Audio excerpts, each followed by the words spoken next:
I'm Rachel Miller, 32, living in Denver working as a tax analyst. After years of working late nights and paying off student loans, I finally built a clean credit score and started saving for my first condo. So when I got mortgage papers in the mail for a house worth $375,000, I was confused.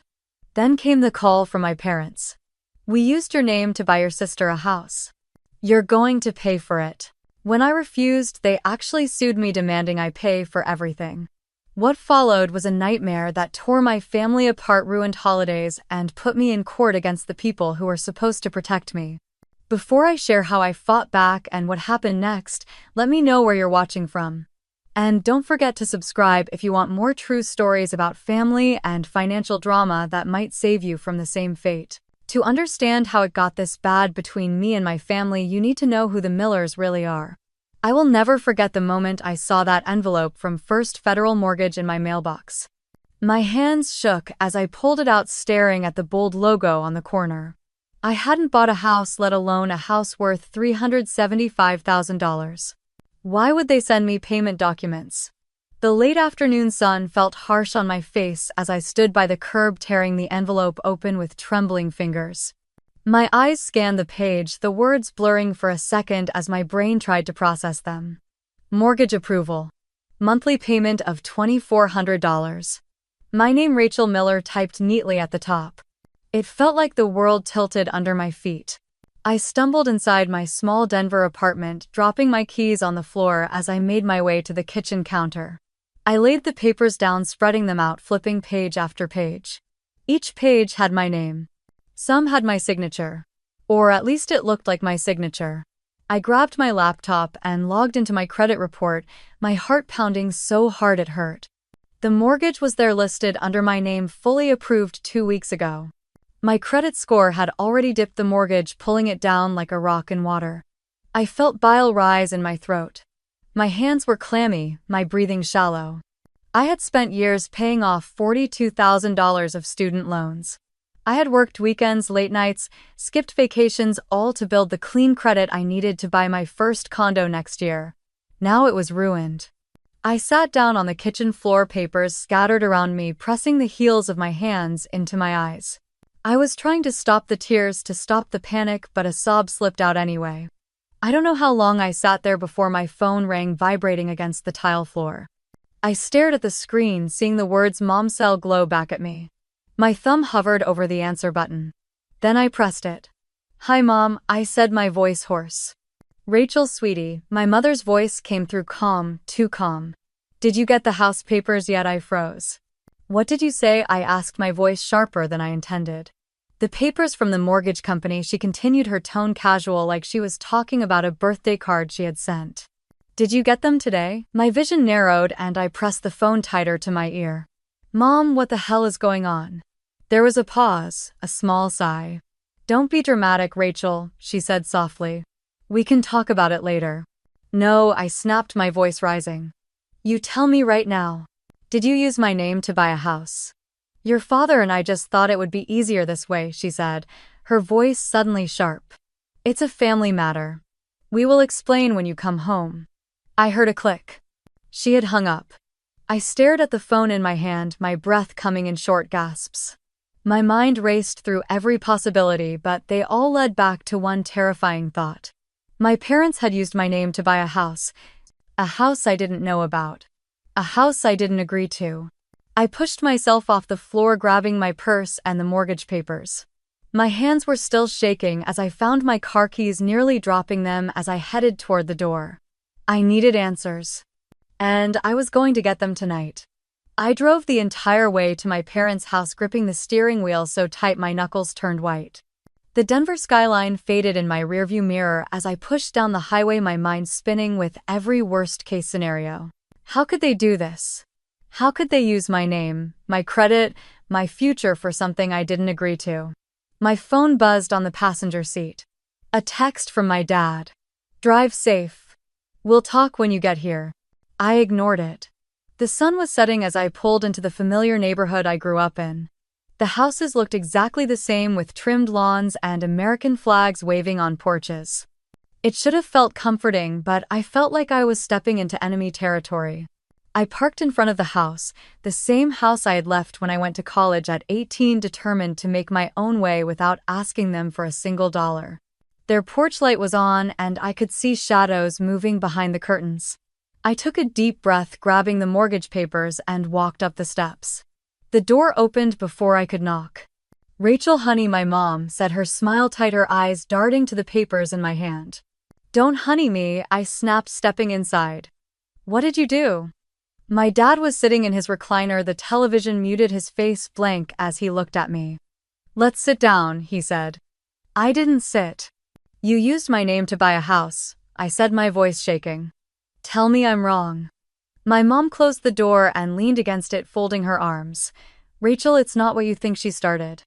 "It's exactly what I think," I fired back. "You forged my signature, you applied for a mortgage in my name, and now I'm responsible for a $375,000 loan I never agreed to."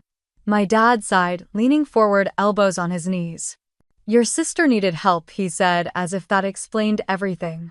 "Sophie," I almost laughed, but it came out as a choked sound. "Sophie can't hold a job for more than 3 months, and now you think buying her a house in my name is going to fix her life?"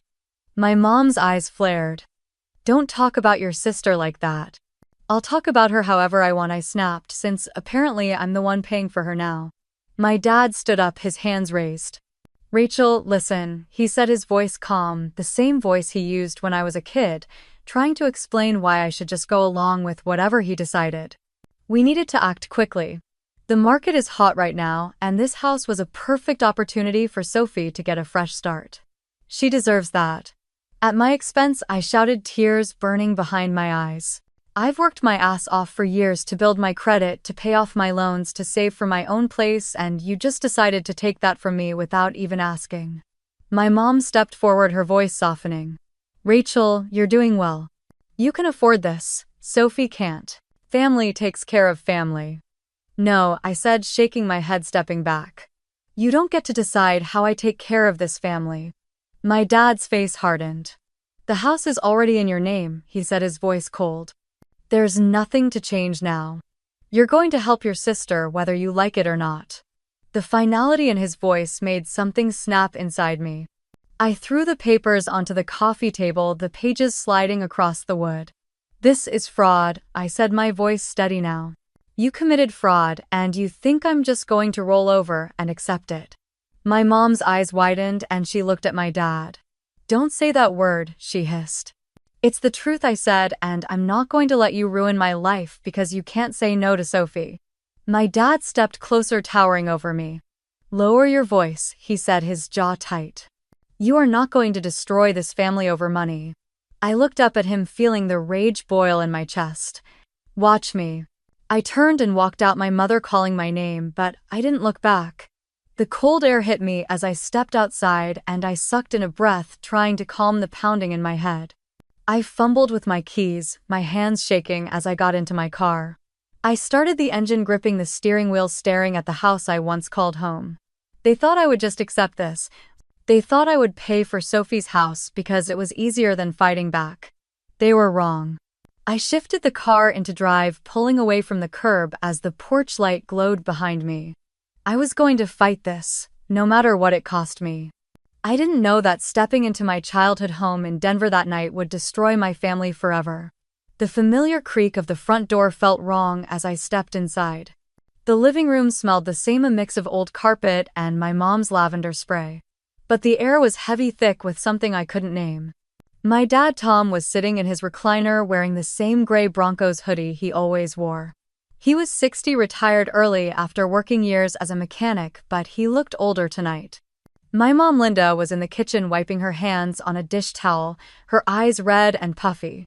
And then there was Sophie. She was sitting on the couch scrolling on her phone, her blonde hair pulled up in a messy bun. 28, unemployed, and living in an apartment she could barely afford.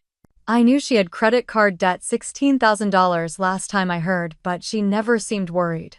I stood there clutching the papers, the silence stretching until it felt like it would choke me. "Sit down, Rachel," my dad said, his voice calm. "I'm fine standing," I shot back. My mom glanced at my dad before stepping forward. "Sweetie, we need to talk about this calmly." I held up the mortgage papers. You mean talk about how you stole my identity to buy a house for Sophie? My mom's lip trembled. Don't say it like that. How should I say it? I snapped, my voice rising. You used my credit. You forged my signature. You took out a $375,000 loan in my name without asking. My dad stood crossing his arms over his chest. Sophie needed help, he said. She found a house in Aurora, a good place, a chance to start over. I let out a bitter laugh. And that means you get to steal my future to pay for hers. My mom's eyes filled with tears and she reached out for my hand, but I pulled away. Rachel, please, she said, her voice breaking. We're family. Family helps each other. You have a good job. You're doing well. Sophie needs this. I felt like the air had been knocked out of me. You think that just because I've worked hard I owe you this? My voice shook. That I should just pay for Sophie's life because she won't get it together. Sophie finally looked up from her phone, her eyes narrowing. I'm trying, Rachel, she said, her tone defensive. It's not my fault the system is stacked against people like me. People like you, I repeated, my jaw clenching. People who can't hold a job for more than 3 months because they're too busy partying. Enough, my dad snapped, his voice loud enough to make me flinch. You will not speak to your sister that way. I turned to him, anger rising like fire in my chest. I will speak the truth, I said. You didn't even ask me. You just decided that my life, my credit, my money was yours to use for Sophie. My mom wiped her tears, shaking her head. Rachel, we thought you would understand. You've always been the responsible one. You've always taken care of things. That doesn't mean you get to steal from me, I yelled.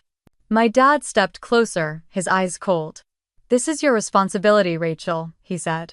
You're her sister. It's your job to help her get a start in life. My vision blurred with tears I refused to let fall. Your job was to be her parents, I said, my voice low, and you failed. Sophie stood up, her face red. How can you be so selfish? She shouted. I'm your sister. I turned to her, breathing hard, and I'm not your bank. My mom sobbed, covering her mouth with her hand. Rachel, please, she whispered. I shook my head, backing toward the door, the papers still in my hand.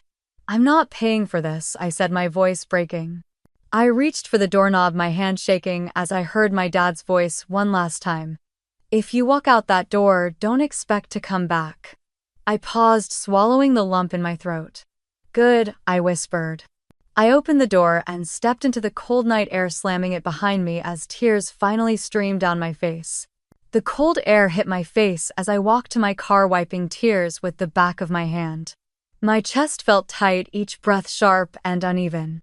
I fumbled with my keys, dropping them once before I managed to unlock the door. I slid into the driver's seat, gripping the steering wheel, staring at the dark street ahead. My phone buzzed in my pocket. I pulled it out, seeing Sophie's name flashing on the screen. I let it ring until it stopped. A moment later, a text popped up. You're tearing this family apart, Rachel. I threw the phone onto the passenger seat, pressing my palms against my forehead.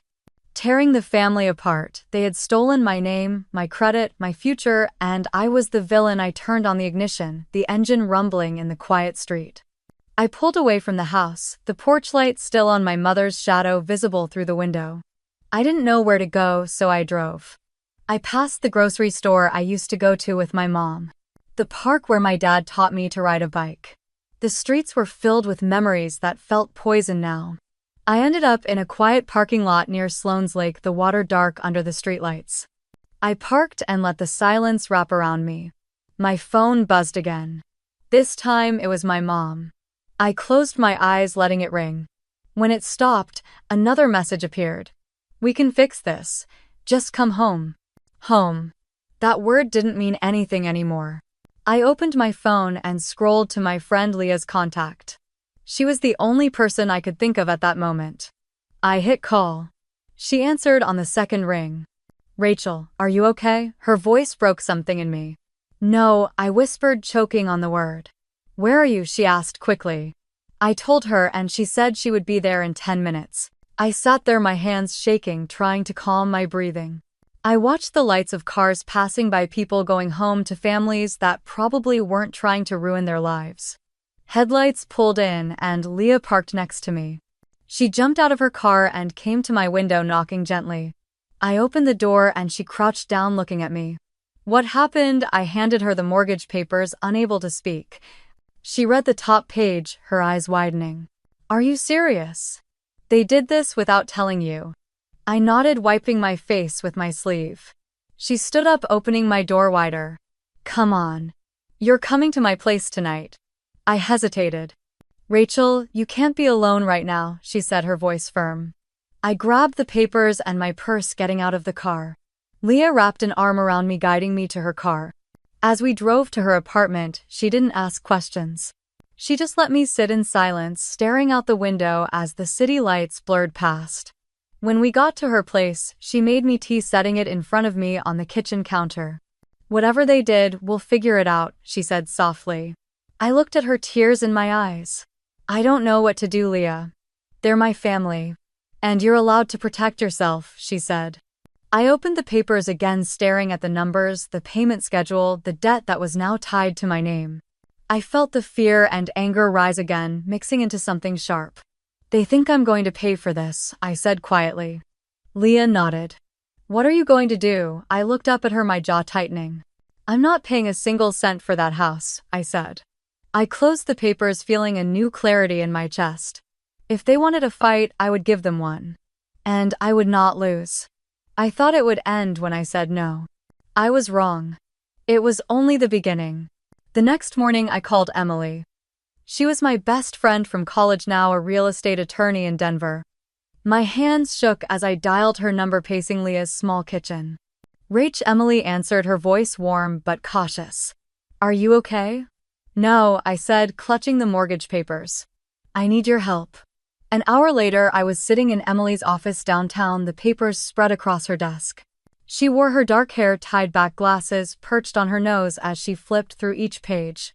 Rachel, she said, slowly tapping her pen against the page with my signature. This isn't your signature, is it? I shook my head. And this notary stamp, she continued, squinting at the seal, it's fake. The number doesn't match any registered notary in Colorado. My stomach dropped. So what does that mean? I whispered. It means this mortgage was fraudulently filed using your identity. Emily said, her voice firm now. They forged your name, Rachel. I let out a shaky breath, pressing my fingers against my forehead. I can't believe they did this to me. Emily reached across the desk, squeezing my hand. They never thought you'd fight back, she said softly. I nodded, wiping a tear away before it could fall. We spent the next hour making copies of everything, Emily explaining the process of filing a fraud report with the mortgage company and credit bureaus. She told me to keep records of every message, every call, every email from my parents. They're going to pressure you, she warned. Do not give in. That afternoon, I drove back to my apartment, my mind racing with everything Emily had said. I sat in my car, scrolling through Instagram to distract myself, but then I saw it. Sophie had posted a photo of herself standing in front of the house in Aurora, smiling, her arms stretched wide. New beginnings, the caption read, followed by a heart emoji. And then the part that made my blood boil. Thank you to my amazing sister for helping me get my first home. I could feel the heat rush to my face, my hands shaking as I stared at the screen. The comments under the post were filled with people congratulating her, praising me for being such a supportive sister. I threw my phone onto the passenger seat, letting out a scream that echoed in the car. She was acting like I had willingly given her this, like I was happy to sacrifice everything I had worked for so she could play house. My phone buzzed again. A text from my mom. Don't forget the first payment is due in 2 weeks. Another text followed. It's only $2,400 a month, Rachel. You can handle that. I didn't respond. Then came the calls. My mom, my dad, even Sophie, leaving voicemails about how I needed to step up, how family came first, how I was being cold and selfish. I blocked their numbers, but they found new ones to call from. The voicemails kept coming. I tried to focus on work, burying myself in tax reports and client emails, but I couldn't escape the buzzing of my phone, the constant notifications that made my chest tighten every time I looked. Then it got worse. I was called into HR at my firm. I walked into the small office, my heart pounding as my HR manager, Jeff, closed the door behind me. Rachel, he said, clearing his throat, we received an email from someone claiming to be a family member. They said you're experiencing a mental health crisis and might be a risk to your clients. I stared at him, the words sinking in like stones. What I managed to say. Jeff sighed, folding his hands on the desk. I'm not saying we believe it, but we need to address it. Is there something going on at home you want to talk about? I closed my eyes, trying to steady my breathing. It's a family situation, I said quietly.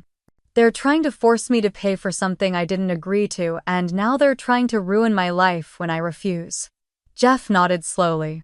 Take the day if you need it, Rachel. We're here if you need support. I nodded, standing up my legs, feeling weak as I walked out of his office. As I stepped outside into the cold Denver air, my phone buzzed again. An email notification. I glanced down at the subject line. Notice of lawsuit. I stopped in the middle of the sidewalk, the world spinning around me. They were really going to sue me. I stood frozen on the sidewalk, clutching my phone, reading those 3 words over and over. Notice of lawsuit. People moved around me, rushing to lunch or heading back to work, but I couldn't move. My ears buzzed, and for a moment I couldn't catch my breath.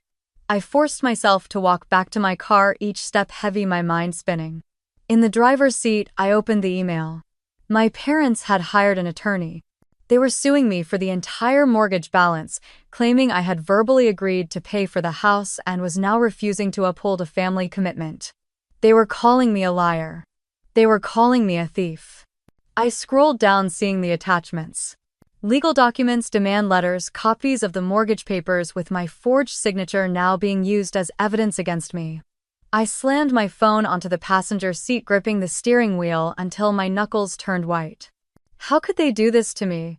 How could my own parents turn me into the villain to protect Sophie's fantasy life? My phone rang. It was Emily. Did you get it? She asked immediately. Yes, I whispered, my voice shaking. Rachel, listen to me, she said, her voice firm. Do not respond to them directly. Forward the email to me. We need to act fast.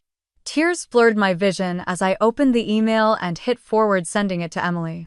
I can't believe they're doing this, I choked out. Emily was quiet for a moment. I can, she said softly. They think you'll fold. That you'll pay just to make it stop. I wiped my face with the back of my hand. I'm not paying for this, I said. I know, Emily replied. We're going to fight this. I'm connecting you with a litigation attorney today. You need to protect yourself, Rachel.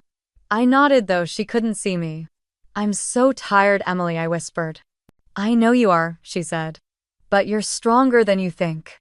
We hung up, and I sat there staring out the windshield, watching the people walking by, living normal lives.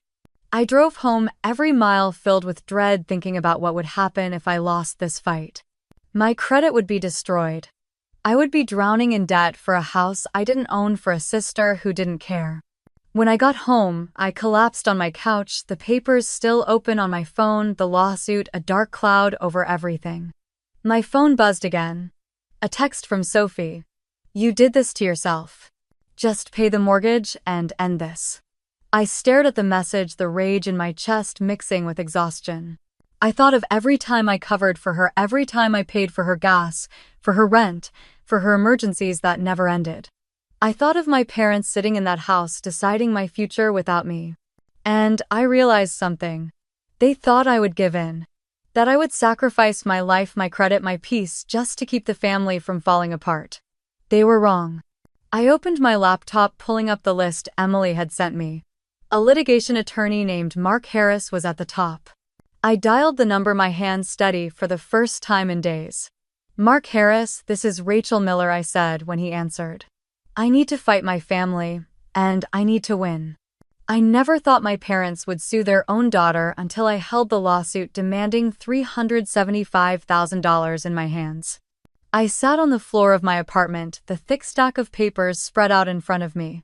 My breathing was shallow, my heart pounding so hard it hurt. They were really doing this. They wanted me to pay for Sophie's house, the legal fees, $18,000, and they were claiming I had agreed to it verbally. That I was backing out of a family commitment.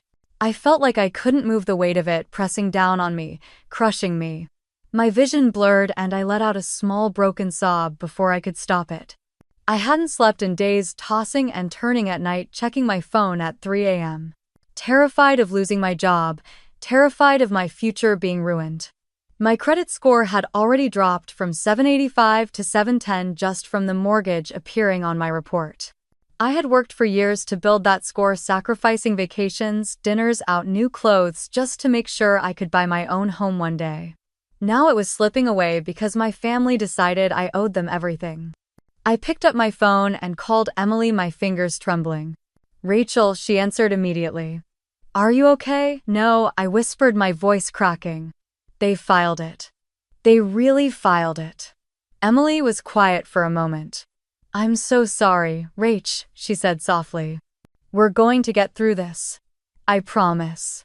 She sent me the contact for Mark Harris, a litigation attorney she trusted.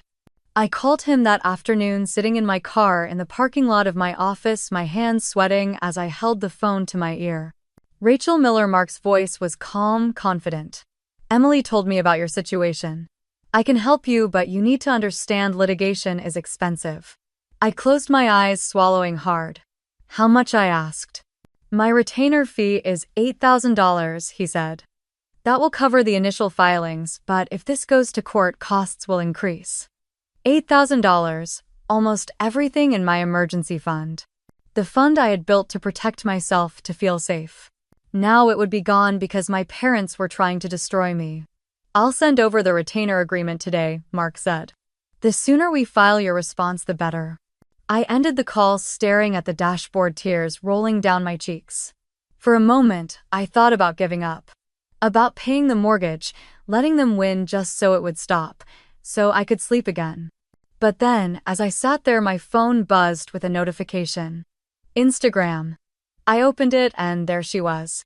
Sophie standing in front of the house in Aurora, holding a coffee, smiling with her perfect hair and perfect nails. "Sunday vibes in my new home," her caption read. She had tagged the location, bragging about her fresh start, her dream home. The comments were filled with her friends praising her, telling her how lucky she was, how they were so proud of her. I felt something shift inside me. They thought I would break. They thought I would sacrifice everything to protect them. They thought wrong. I wiped my tears, opened my laptop, and signed the retainer agreement with Mark Harris. If they wanted a fight, I would give them one. I would not let them take my life from me. I wired the $8,000 to Mark the next morning, feeling every penny like a punch to the gut. I watched the balance in my savings drop to a number that made me feel exposed, like the safety net I had spent years building was gone in a single moment. Mark called me that afternoon. "Rachel, I've reviewed the lawsuit," he said, his voice steady. "They're claiming you verbally agreed to pay for the mortgage and that you backed out, causing financial harm to your parents and sister." I sat at my kitchen table, clutching my coffee mug so hard my fingers ached. "That's a lie," I said quietly. "I know," Mark replied. "We're going to file a formal response denying all allegations and countersue for financial abuse and identity fraud." My heart pounded. "Are you sure we can win this?" Mark paused for a moment. "I'm confident," he said. "But you need to understand, Rachel, this will get uglier before it gets better. They will try to pressure you. They will try to scare you." I nodded, even though he couldn't see me. "I'm ready," I said. That night, I barely slept. I lay in bed staring at the ceiling, thinking about every holiday, every birthday, every family dinner, wondering if all of it had meant nothing to them. I thought about my mom's tears, my dad's cold stare, Sophie's smug smile. They all expected me to fold. The next morning, I received a call from HR again. "Rachel, we received another email from your family," Jeff said, sounding uncomfortable. "They're claiming you've been stealing money from them and that you're unstable." I closed my eyes, anger rising in my chest. "That's not true," I said. "I believe you," Jeff said softly. "But you need to handle this.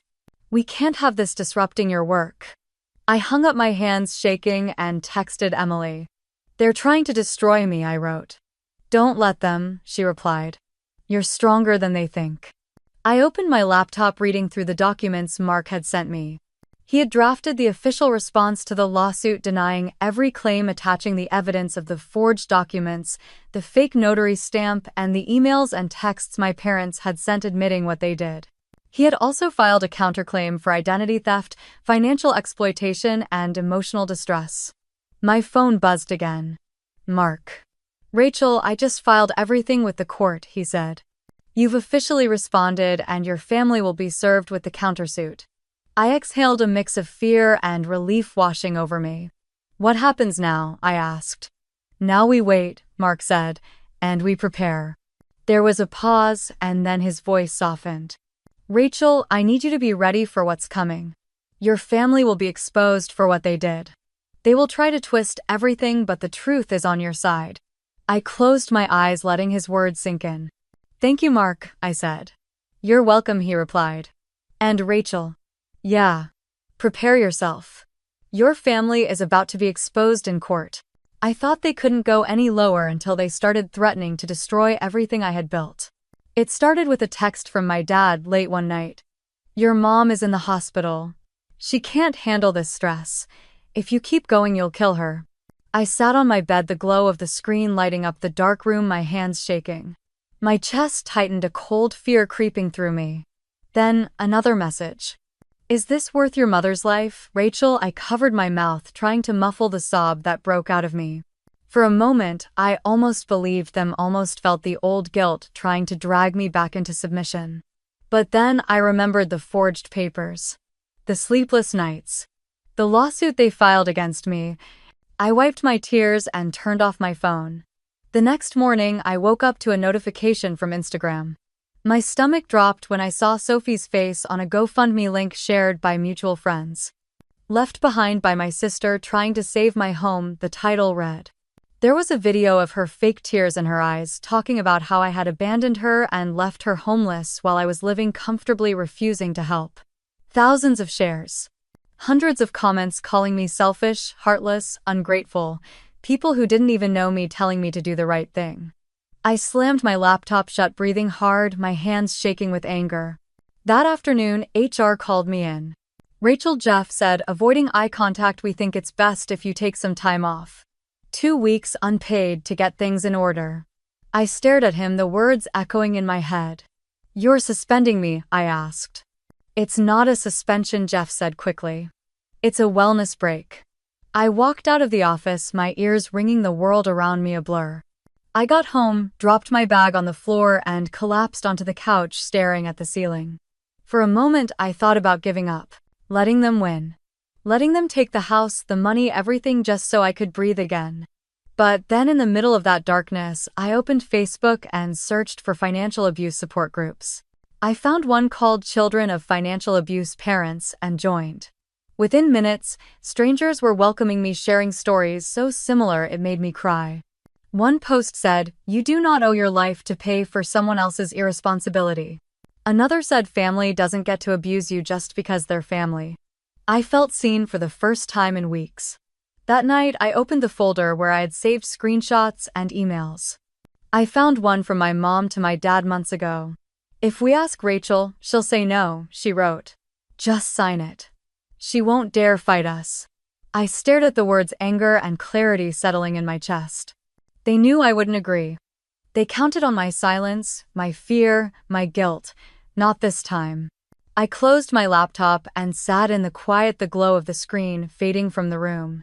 My breathing slowed as I felt something solid forming inside me, like steel, replacing the fear that had lived in my chest for weeks.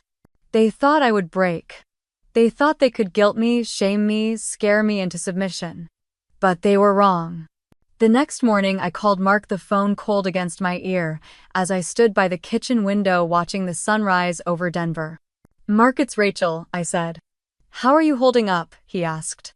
"I'm ready," I said, my voice steady. "Whatever it takes, I'm not backing down." There was a pause, then I heard him exhale. "I'm glad to hear that," he said. "Because we just got the court date." I gripped the edge of the counter, my heart pounding. When I asked, 3 weeks from today, he said. "That's when you'll get to tell your side under oath." I nodded, swallowing hard. "Will it be enough?" I asked. "It will be," Mark said. "We have the emails, the forged documents, the fake notary. We have your credit reports showing the damage. And we have your testimony." I pressed my lips together, letting the weight of it settle. I want to add the messages they sent me, I said. The threats. The hospital guilt. The social media posts. Send them to me today, Mark said.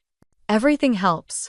After we hung up, I sat at the table and began gathering everything. Every text from my mom telling me I would kill her if I didn't pay. Every message from Sophie calling me a monster. Every screenshot of the GoFundMe page and the hateful comments from strangers. Every lie they had told about me, I printed and organized.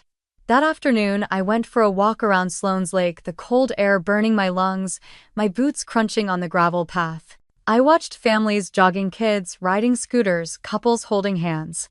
I wondered if those families would ever understand what it felt like to have your parents betray you. To have your sister weaponize the internet against you. To have your entire life turned upside down because you refused to pay for someone else's choices. My phone buzzed in my pocket. A message from Emily. You're doing the right thing. I'm proud of you. I typed back, thank you, I needed that. As the sun dipped below the mountains painting the sky in streaks of orange and pink, I made myself a promise. I would walk into that courtroom with my head high. I would not apologize for protecting myself. I would not let them silence me again. That evening, as I was cleaning up the papers on my coffee table, another text came in. This time from Mark. Rachel, the judge approved our evidence submission today, he wrote. Prepare yourself. Your family will be exposed in court. I never thought I would face my own parents in court, but that day I was no longer their weak daughter. The morning air was sharp as I walked up the courthouse steps in downtown Denver. My hands were cold, but my grip on the folder was steady. Mark met me outside dressed in a dark suit, his expression calm. You ready? He asked. I nodded. I'm ready. Inside, the courtroom smelled like old wood and coffee.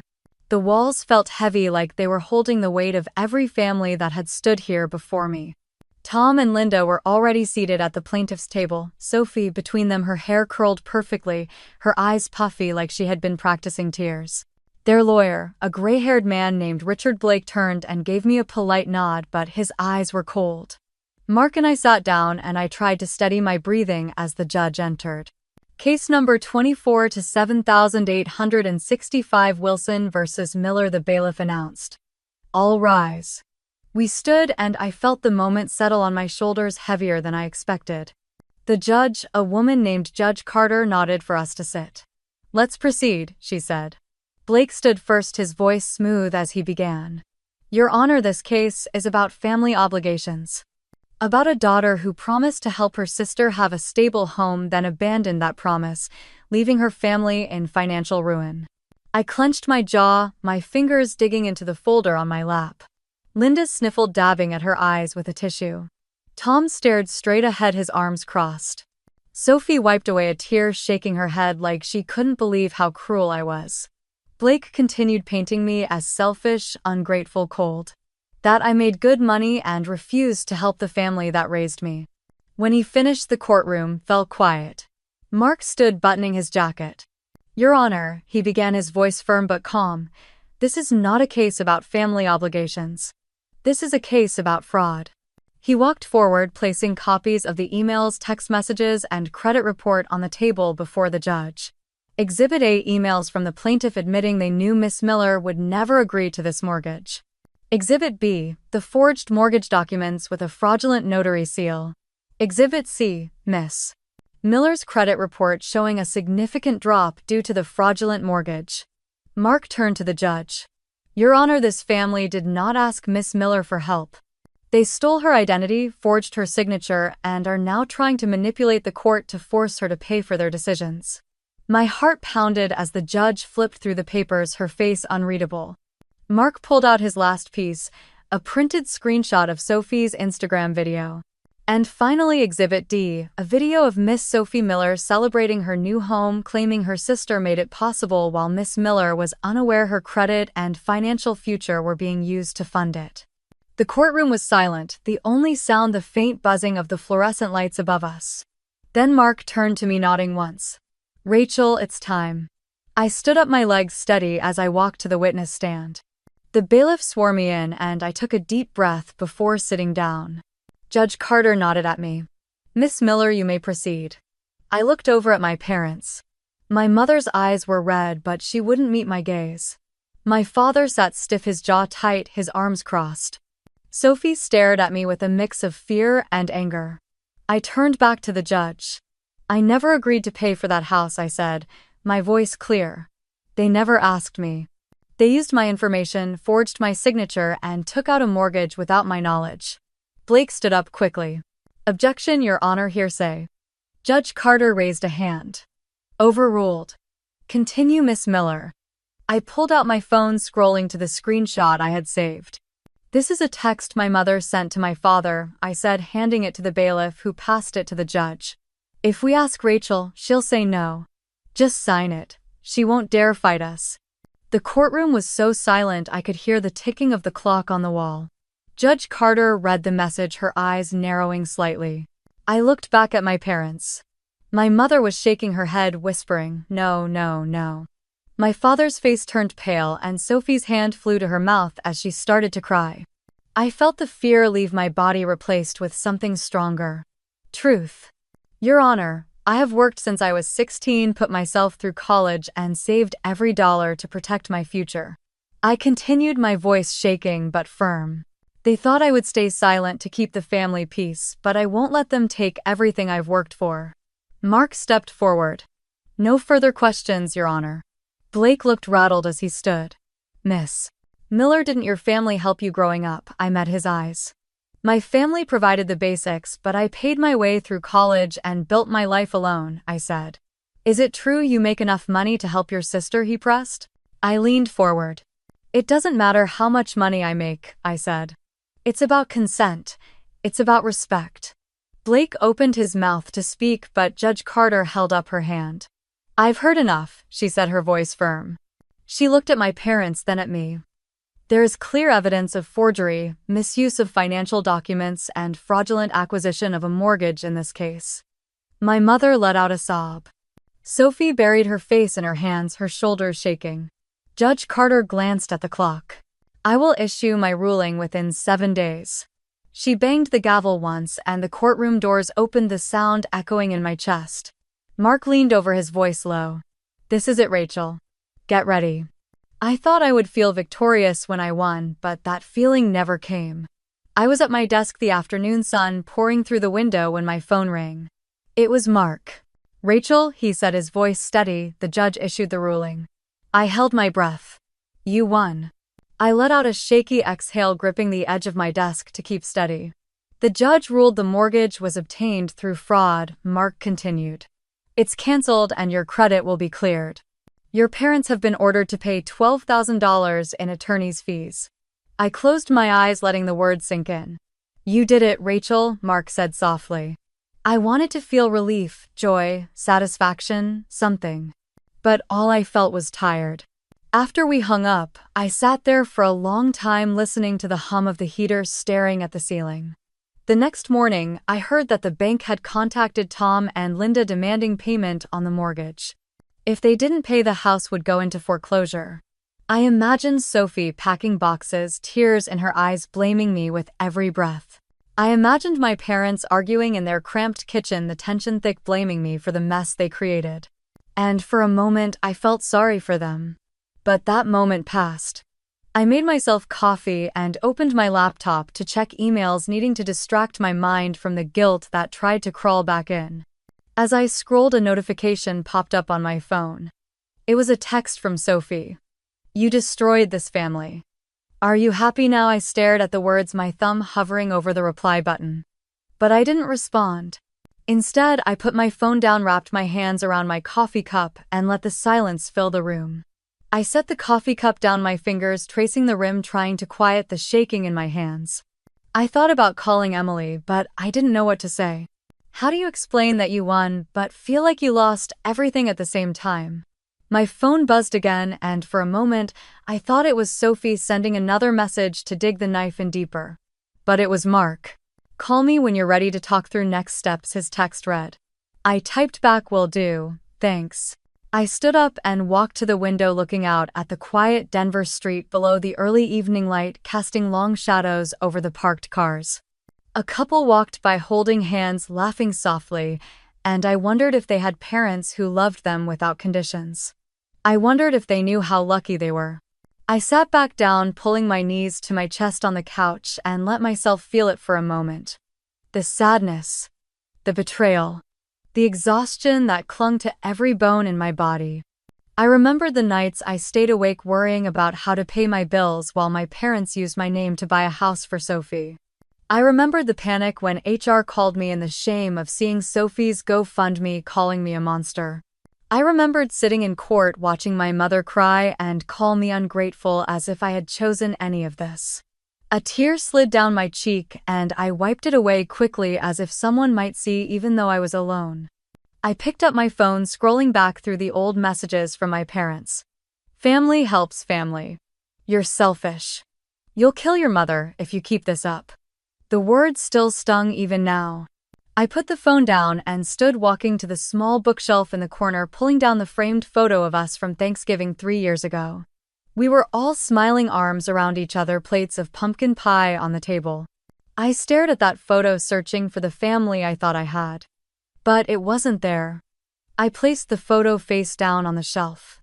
That night, I cooked myself dinner, just a simple pasta with garlic and spinach, the steam rising as I stirred. I sat at the table, eating slowly, letting the quiet fill the room, reminding myself that this quiet was mine. No one could take that from me now. When I finished, I washed the dishes, wiped down the counter, and locked the door. I crawled into bed, pulling the blankets up to my chin, staring at the ceiling as the city lights flickered outside. I thought about Sophie's message. You destroyed this family. Maybe I did, I thought. Or maybe I just stopped letting them destroy me. The next morning I woke up before sunrise, the city still quiet, the sky a pale gray. I made coffee and stood by the window, letting the warmth of the mug seep into my hands. A part of me wanted to call my mother, to hear her voice, to pretend this was just a bad dream that could be undone with a single conversation. But I knew that was a lie. Around 9, my phone rang. It was Emily. "How are you holding up?" she asked. I hesitated, staring at the steam rising from my coffee. "I don't know," I said honestly. "I thought I'd feel free. But it just feels empty." Emily was quiet for a moment. "You did what you had to do, Rachel," she said. "That's not something to feel guilty about." "I know," I whispered. We talked for a few minutes, and when we hung up I felt a little less alone. Later that day, I went for a walk around Cheeseman Park, the air cool, the leaves rustling under my boots. I watched a family having a picnic, a father tossing a football to his son, while the mother laughed, holding a thermos of coffee. I felt that ache again, the longing for something I never really had. My phone buzzed in my pocket, and I pulled it out, expecting another message from Sophie. But it wasn't. It was an email. The subject line read, "Thank you for speaking up." I frowned and opened it. "Hi Rachel, you don't know me, but I saw your case in a local legal forum. I went through something similar with my family, and I just wanted to say thank you for having the courage to stand up. You made me feel less alone." I read it twice, my eyes blurring with tears. Someone understood. Someone out there was watching, listening, and maybe finding the courage to protect themselves too. I typed back, my fingers trembling. "Thank you for reaching out. I'm sorry you went through something similar. You're not alone either." I hit send and set the phone down, taking a deep breath. In that moment, I realized this wasn't just about me. It was about breaking a cycle. It was about showing others they didn't have to accept financial abuse, even from family. As I looked out at the families in the park, the sun breaking through the clouds, I felt a small spark of something I hadn't felt in a long time. Hope. Then my phone buzzed again, and I glanced down. It was from Mark. "Call me when you can. We need to discuss what comes next." I lost my family, but I found myself again. When I walked back into the office that Monday, my palms were sweating. I could feel every eye on me as I crossed the floor to my desk, the quiet hum of keyboards pausing for a moment. But when I sat down, I felt steady. My manager Kelly came over, leaning on the divider. "Glad to have you back, Rachel," she said. I nodded, a small smile tugging at my lips. "Thank you," I said. "It's good to be back." I turned on my monitor, logged in, and let the familiar flow of numbers and spreadsheets calm my mind. At lunch, I checked my credit score. It had inched back up to 730, climbing slowly from the mess it had become. I started packing lunch again, cutting back on takeout, funneling every extra dollar into rebuilding my emergency fund. Every small step felt like a piece of myself returning. One Saturday morning, I stood in front of a small group of women at a local community center, sharing my story for the first time. They sat in a circle, some nodding, some with tears in their eyes, as I spoke about financial abuse within families. How it doesn't always look like screaming or threats. How sometimes it's quiet, wrapped in family loyalty. How it can drain you until there's nothing left. A woman in the back raised her hand. "How did you find the courage to say no?" she asked. I paused, looking down at my hands. I realized no one was coming to save me, I said. And I deserved to save myself. When the session ended, a few women hugged me, whispering, "Thank you." Walking to my car, I felt lighter than I had in months. That night, I sat on my small balcony, a blanket wrapped around my shoulders, watching the Denver skyline flicker against the dark. The air was crisp, carrying the sounds of distant traffic and the laughter of neighbors down the street. I held a cup of tea, letting the steam warm my face, breathing in the quiet. My phone buzzed with a notification, and for a moment my heart jumped, afraid it was another message from Sophie. But it was an email from Kelly. "Just wanted to say again, we're glad you're back. You've always been one of the strongest people I know." I set the phone down, tears welling up, but this time they were soft, grateful tears. The next morning, I walked into a small real estate office on Colfax, the air thick with the scent of coffee and paper. "Rachel Miller," the agent called out, smiling warmly. "Yes," I said, stepping forward. We sat down, reviewing the final paperwork for the one-bedroom condo I was about to close on. Mortgage $210,000. In my name. Only my name. As I signed the last page, I felt something shift inside me. A quiet, steady confidence I hadn't felt in years. Walking out of the office with the keys in my hand, I stood in the morning sun, closing my eyes, letting the warmth wash over me. This was mine. No one could take it from me. Later that evening, I ordered pizza, sat cross-legged on the floor of my empty condo, boxes stacked around me, and took the first bite. I let myself smile. For the first time in a long time, I felt safe. A week after moving in, I finally unpacked the last box, placing a small plant on the kitchen counter. It was quiet, the kind of quiet that used to scare me. Now it felt like freedom. That afternoon, I checked my email, scrolling past promotions and bills until one subject line made me freeze. "Sophie." I hesitated before clicking it open, my stomach tightening. Her message was short. "I've started therapy. I see now you might have been right about some things. I'm not ready to forgive you, but I wanted you to know." I read it twice, my fingers hovering over the keyboard. I took a deep breath before typing back. "I'm glad you're taking care of yourself. I wish you well." I hit send, feeling a soft ache in my chest, but also relief. This was closure in its own imperfect way. I stepped out onto my balcony, the Denver skyline glowing under the evening sky, and let the cold air fill my lungs. A neighbor's dog barked in the distance, and for the first time I didn't feel weighed down by the past. Later that night, I sat with my laptop, joining a virtual workshop on financial abuse awareness. When it was my turn, I shared my story, watching the faces of women from across the country, listening, nodding, wiping away tears. "I am not an ATM for anyone," I told them, my voice steady. "I am me." A woman in the corner of the screen unmuted. "Thank you," she whispered, "for giving us permission to say no." After the meeting ended, I closed my laptop, leaning back on the couch, letting the quiet wash over me. My phone buzzed with a notification, a comment on one of my older posts. "You helped me leave a toxic situation. Thank you." I smiled, letting the warmth of those words settle into the quiet spaces inside me.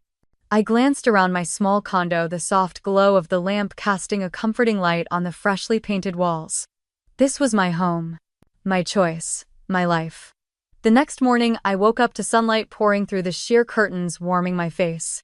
I stretched, pulling the blanket tighter around me, taking a moment to listen to the quiet hum of the heater and the distant sounds of cars below. This was my space. I brewed a cup of coffee, the rich scent filling the air as I leaned against the counter. I scrolled through my phone, seeing another message from the workshop group. Your story gave me the courage to confront my parents, one woman wrote. I set the phone down, blinking back tears, letting her words sink in. After breakfast, I pulled on a coat and walked down to the local farmer's market, a small tote bag over my shoulder. Vendors were setting up stalls, the air filled with the scent of fresh bread and roasted coffee beans. I bought a bunch of sunflowers, placing them in the middle of my kitchen table when I returned, letting their bright yellow fill the room with quiet hope. Later that afternoon, Emily called. "So," she said, her voice warm, "how's it feel to have your own place on your own terms?" I laughed softly, tucking my feet under me on the couch. "It feels like I can breathe again," I said. "Like I'm not waiting for the next demand." "I'm proud of you, Rachel," she said. "You deserve this." We talked about small things, about a new coffee shop opening down the street, about a book she was reading.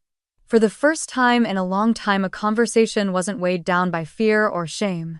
That evening, I opened my laptop, logging in to the budgeting app I had used for years. I updated my emergency fund goals, setting small milestones, watching the numbers slowly rebuild. I checked my credit score again, seeing it tick up by another point. It was slow, but it was steady. Before bed, I pulled out a small notebook, writing down what I wanted to build next. A plan for the future that was mine.